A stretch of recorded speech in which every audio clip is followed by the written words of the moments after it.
Production.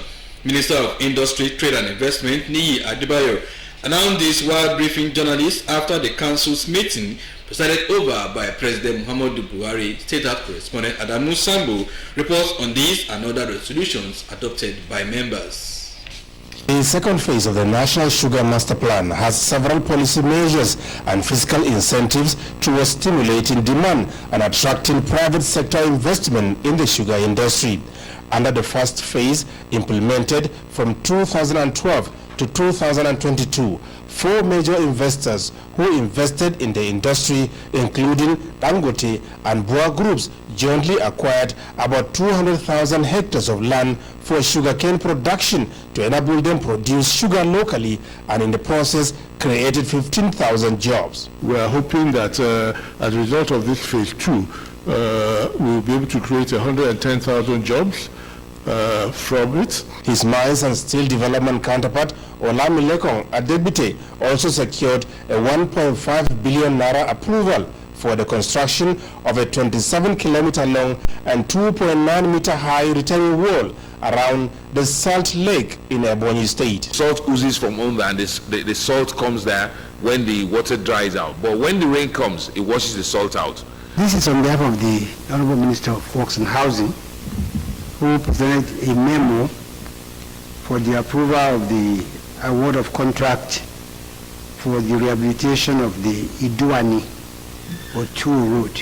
Meanwhile, a 580.5 million naira contract has been approved for the procurement of 4 customized security vehicles of 14-seater model for the National Drug Law Enforcement Agency. Between January and July 2022, NDLEA have succeeded in arresting over 18,940 suspects.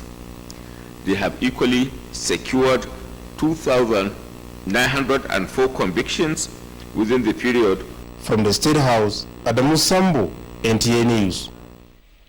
Senate is considering a bill that seeks to regulate and formalize the employment of domestic workers in Nigeria. The bill, sponsored by Senator Sonny Musa, also canvasses regulations of apprenticeship, interns and other informal sector employees, and to empower the National Directorate of Employment to issue license and monitor privately owned employment agencies so as to check abuse. And still on the national economy, show evidence of violation of employees' rights and non-implementation of labor regulations. Globally, Mr. President, this private sector is purely regulated in the interest and for the interest of every citizen of any of those countries abroad, including Nigeria, so that we protect those who are also employing, and the same way we are also protecting those who are being employed. I think if this is not properly captured, that also should be looked at. And monitor employment agencies whose responsibility will be to enroll employees in the data bank, safeguard and enhance their social security, and oversee their recruitment by employers who engage in legitimate occupation on such terms and conditions as may be agreed by the parties, and for other related matters. 2022 second reading taken. And still on the National Assembly, the House of Representatives has passed for second reading a bill to establish the Office of Budget Management of the Federation. The bill, jointly sponsored by the Speaker Femi Gbajabiamila and Representative Henry Nwaguba, seeks to provide a legal framework for the management of budget process in Nigeria. It also seeks to ensure effective regulation in budget preparation, presentation, implementation, and auditing.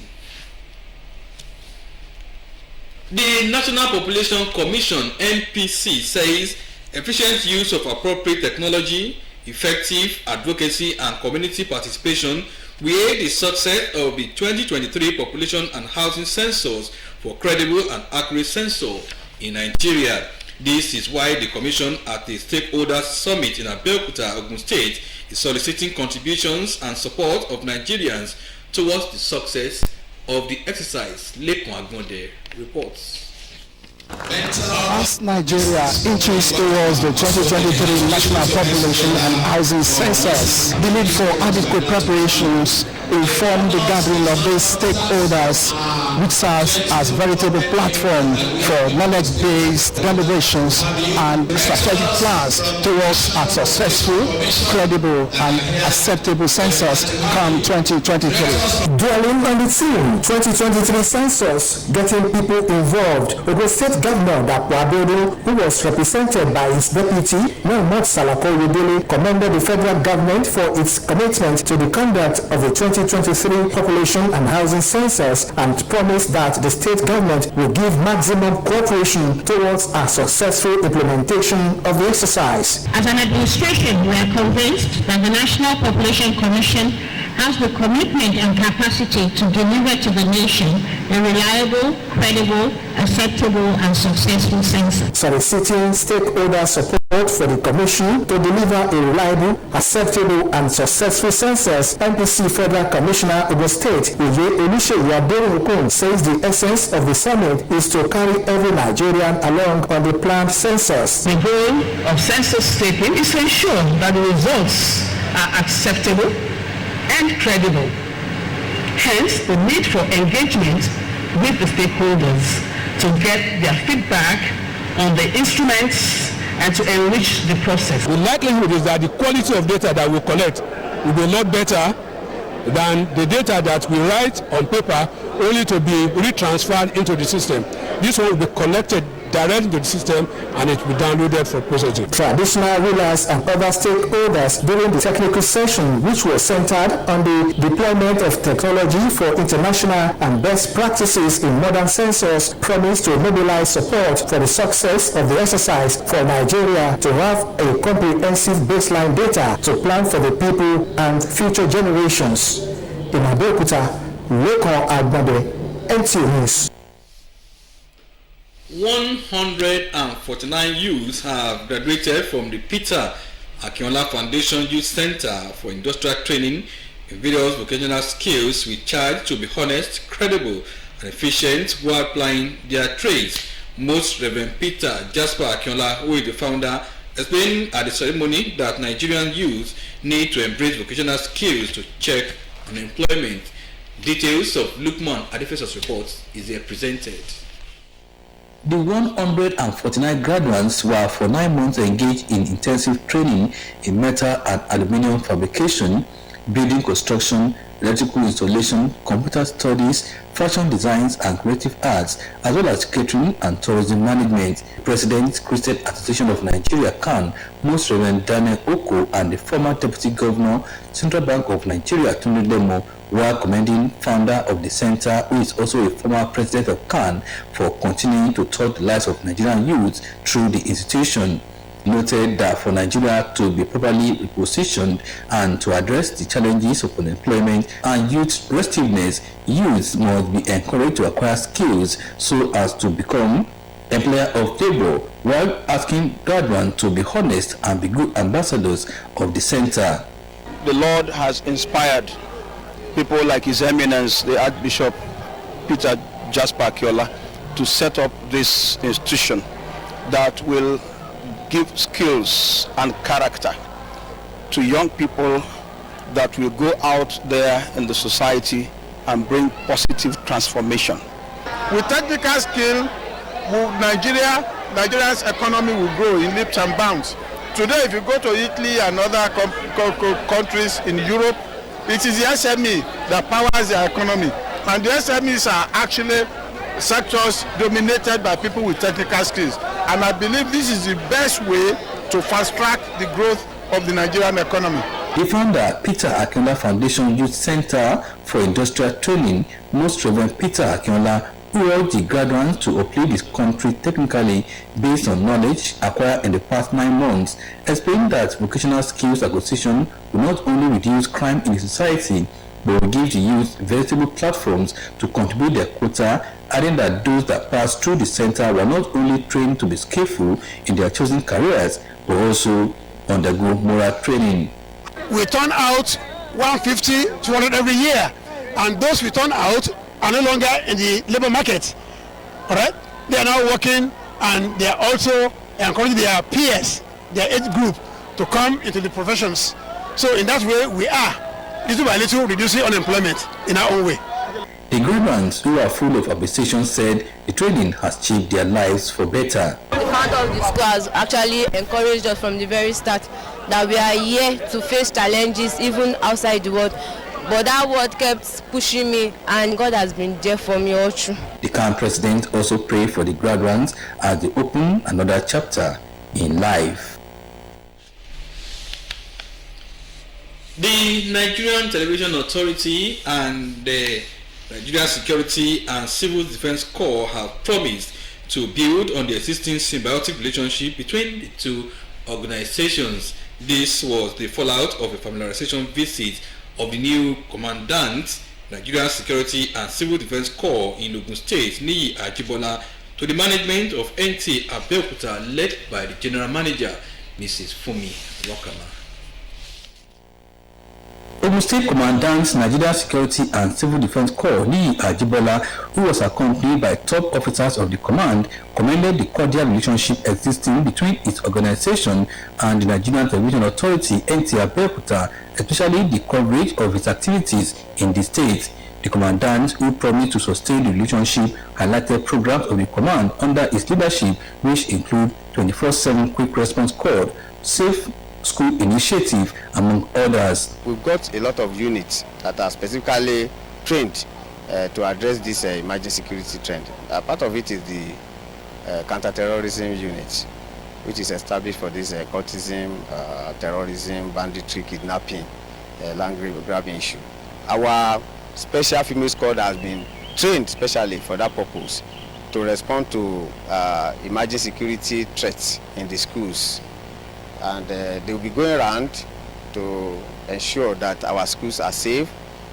Responding, the General Manager NTA Abeokuta, Mrs. Fumi Lokama, appreciated the support rendered to the station by the NSCDC and promised not to relent in bringing the command's activities to the doorsteps of Nigerians for the security outfit to achieve its core mandate, since security is everyone's business. It's going to be a win-win situation for the NSCDC and NTA. We've always been covering the activities. We'll continue to do more to showcase them. For instance, there's a program that is coming on board. It's called the Defenders. So people in Abeokuta and environs should watch out for the Defenders. It's going to debut very soon. We're working on it. The NSCDC State Commandant Niyi Ajibola later inspected some buildings lying fallow at the Ogbe premises of the station, and was also at the occasional transmission office, where the station's general manager took him to some key areas of operation. You are seeing on to Channel 12 News at 7. The news will continue shortly after the break. Stay with us. Hey, this kid, how are you dressing room?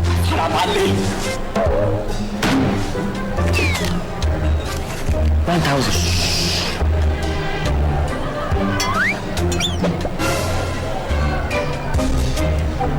We go watch play fire. Farabalẹ̀ now. Madam, hello lówó wa. Brother, na 3,005. Màá fún yín ní owó òpè káàdì Glo ẹlẹ́gbẹ̀rún 10,000. Ó yá. Bring your phone.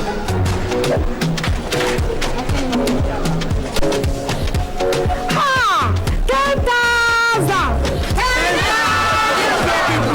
1,000 naira credit. Now you are to 10,000. No.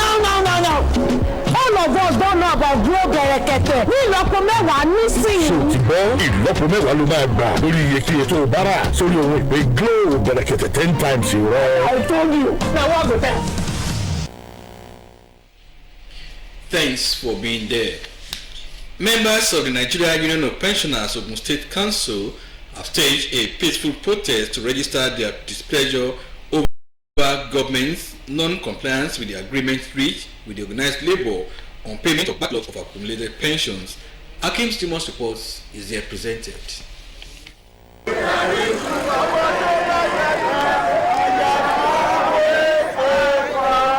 With placards of various inscriptions, members of the Nigerian Union of Pensioners, Ogun State Council embarked on protest march from the Secretariat of the Union along Abiola Way, Abeokuta, through NNPC Junction and terminated at the Ogun State Government Secretariat, NTA Abeokuta, protesting the non-implementation of agreement reached between Ogun State Government and organized labor over non-payment of backlog of accumulated gratuities to the tune of 68 billion naira inherited from previous administrations in the state since 10 years ago. The pensioners appealed to government to alleviate their plights. It should be reminded that our entitlements are only enjoyable in land and building, but not in the grave. It should please help to reduce the sharp incidences of daily occurrences of deaths of pensioners in recent time. Addressing the protesters, Ogun State Governor Dr. Abeokuta, represented by the Secretary to the State Government, Tokubo Talabi, promised to look into the requests of the pensioners in no distant time. Government is a continuum. Whether somebody else did it before or somebody else didn't do it before, it is the responsibility of this government to sort you out. Other grievances of the pensioners include non-implementation of consequential adjustment of pensions, late disbursement of monthly pensions to pensioners, among others. Meanwhile, free flow of vehicular movement was obstructed along the axis throughout the period the protest lasted. And on politics, the 326-man National Campaign Organization of the People's Democratic Party, PDP, for the 2023 presidential election has been inaugurated. Correspondent Timothy Yusuf reports that 3 books written in honor of the PDP presidential candidate Atiku Abubakar were also unveiled at the event held in Abuja. It is a 2 events rolled into one. First, unveiling of 3 books, the story of Atiku Abubakar, landmark constitutional law cases 2004 to 2007, and also restructuring as pathway to unity and development, written in honor of Atiku Abubakar. To the inauguration of the PDP National Campaign Council, party's national chairman Yosha Ayu was absent, as the deputy national chairman North, Ambassador Umar Damagun, presided over the inauguration. Former Vice President Namade Sambo, in a unanimous position with other stakeholders, act on the need for party members to put their differences behind and work for the victory of Atiku Abubakar at the polls. And you now know that we wrap up the news for tonight. We thank you for watching. Good night.